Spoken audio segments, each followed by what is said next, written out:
Председателот на Кривичниот суд Иван Џолев не се согласува со народниот правобранител околу прекршувањето на имунитетот на претениците, приведени во истрагата од 27 април. На брифингот со новинарите, Џолев рече дека судиите постапиле законски и посочи дека треба да се прави разлика терминолошки меѓу приведување и притворање, затоа што претениците не смеат да се притворат доколку не им се симне имунитетот, но дека тоа не се однесува на приведувањето, објасни Џолев. Пратениците беа приведени поради барањето на обвинителството да им определи притвор. Точно е дека се поставува прашањето дали е целисходно да бидат приведени, односно дали во законскиот рок од 6 часа може да им биде одземен имунитетот, но веројатно судиите биле во дилема дали пратениците треба да бидат привилегирани со приведувањето и одлучиле да ги третираат еднакво со останатите осомничени.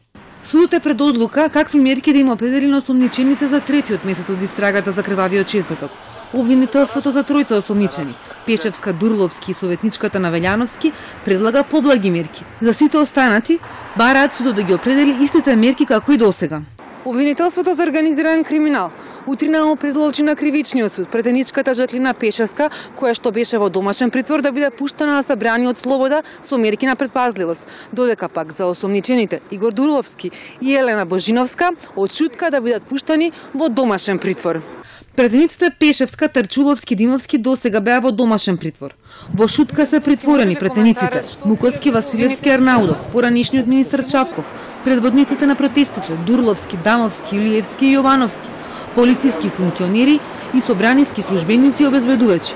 Истрагата во обвинителството денеска продолжи со исказ на нов осомничен, како што дознала Телма, од шутка бил спроведен Илија Славевски од патриотските здруженија.